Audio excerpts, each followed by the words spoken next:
ये है talks news network और आप देख रहे हैं पॉलिटॉक्स, राजनीति का कच्चा चिट्ठा। 7 महीने पहले राजस्थान विधानसभा चुनाव के समय मुख्यमंत्री पद की दावेदारी को लेकर अशोक गहलोत और सचिन पायलट के साथ एक नाम बड़ा सुर्खियों में रहा था।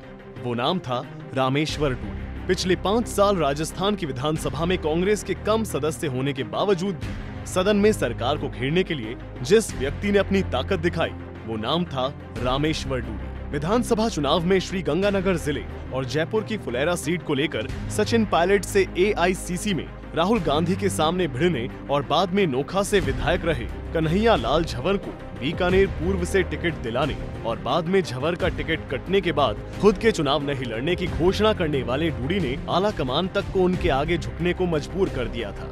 इतना ही नहीं, विधानसभा चुनाव के दौरान प्रदेश में किसान मुख्यमंत्री की मांग करते हुए खुद को गहलोत और पायलट के समकक्ष बताते हुए कहीं न कहीं डूडी ने खुद को मुख्यमंत्री के रूप में प्रोजेक्ट तक करने में कोई कसर नहीं छोड़ी। लेकिन विधानसभा चुनाव में नोखा से चुनाव हारना डूडी के राजनीतिक जीवन की सबसे बड़ी क्षति साबित हुई। वे विधानसभा चुनाव के बाद पूरी तरह से राजनीतिक गलियारों में अचानक ही गायब हो गए। लेकिन लोकसभा चुनाव में एक बार फिर उन्होंने अपने आलोचकों को जवाब दे दिया।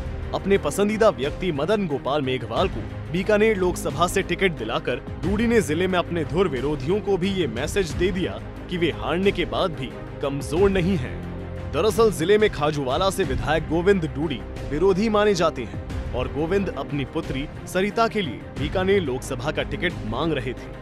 लेकिन कांग्रेस आलाकमान ने डूडी को तवज्जो देते हुए उनकी सिफारिश पर मदन गोपाल को टिकट दिया। लेकिन लोकसभा चुनाव के परिणाम के बाद कांग्रेस में मची उथल पुथल से सब समीकरण बिगड़ गए। डूडी के नेता प्रतिपक्ष बनने के बाद पिछले 5 सालों से उनके समर्थक उन्हें किसानों का सच्चा हितैषी बताते हुए उन्हें किसान केसरी की उपाधि देते हुए उनके जन्मदिन को जोर शोर से मनाते हैं। लेकिन इस बार 1 जुलाई को डूडी के जन्मदिन पर उनके समर्थकों ने प्रदेश भर में पौधारोपण किया, साथ ही बीकानेर में भी पौधारोपण किया और प्रदेश के उच्च शिक्षा मंत्री और डूडी के प्रबल समर्थक माने जाने वाले भंवर सिंह भाटी, जिला प्रमुख सुशीला सीवर की अगुवाई में PBM अस्पताल के कैंसर वार्ड में पंखे और कूलर भेंट किए। आज रामेश्वर जी डूडी हमारे पूर्व नेता प्रतिपक्ष और बीकानेर के पूर्व सांसद, पूर्व जिला प्रमुख, पूर्व विधायक नोखा के और किसान नेता, उनका 57वां जन्मदिन है।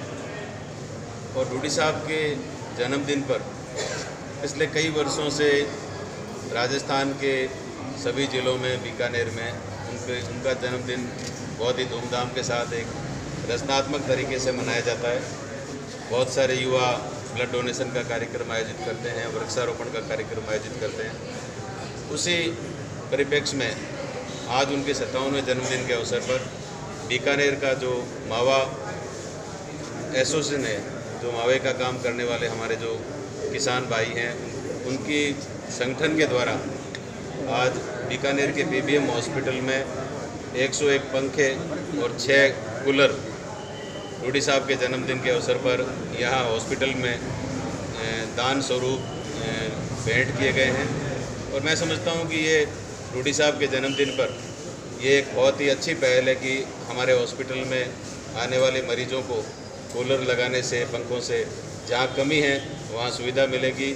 यहाँ दूर दराज से पेशेंट बहुत ज़्यादा आते हैं, पंजाब हरियाणा के भी मरीज आते हैं। तो निश्चित रूप से ये एक उपयोगी और मरीजों के लिए बहुत ही एक लाभप्रद कदम है। इससे लोगों को राहत मिलेगी और भी बहुत सारे संगठन आगे आ रहे हैं PBM हॉस्पिटल में सुविधाएं उपलब्ध करवाने के लिए।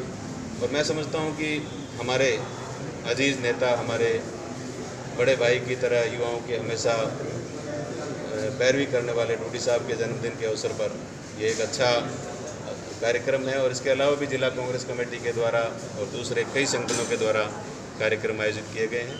और मैं उनकी दीर्घायु की कामना करना चाहूँगा और राजनीति में वो और आगे बढ़े, हम यही कहना चाहेंगे। इस बार डूडी का जन्मदिन मनाकर उनके समर्थकों ने आलाकमान को डूडी की ताकत होने का संकेत दिया।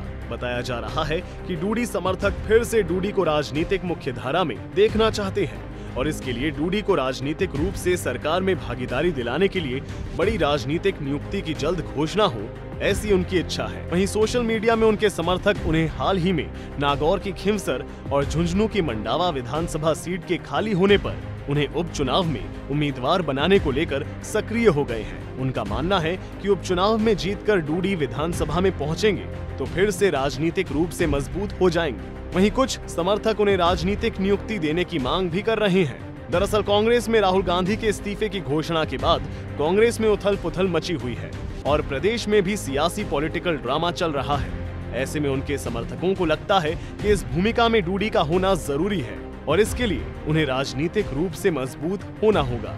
प्रदेश में आने वाले समय में निकाय के चुनाव हैं और उसके बाद फरवरी तक पंचायती राज के चुनाव होने हैं। प्रदेश में जाट राजनीति में डूडी का एक बड़ा कद है और पंचायत चुनाव में पार्टी को इसका लाभ मिले, इसको लेकर डूडी समर्थक आला कमान को यह संदेश देना चाहते हैं कि उन्हें मुख्य धारा में लाया जाए और इस बार जन्मदिन को ताकत दिखाते हुए मनाया गया। अब डूडी के समर्थकों की इच्छा कब पूरी होगी या आला कमान की क्या मर्जी है, यह तो वक्त बताएगा, लेकिन डूडी के समर्थक जल्द ही उनकी ताजपोशी की कवायद में जुट गए हैं। पॉलिटॉक्स ब्यूरो। ये है टॉक्स न्यूज नेटवर्क और आप देख रहे हैं पॉलिटॉक्स, राजनीति का कच्चा चिट्ठा।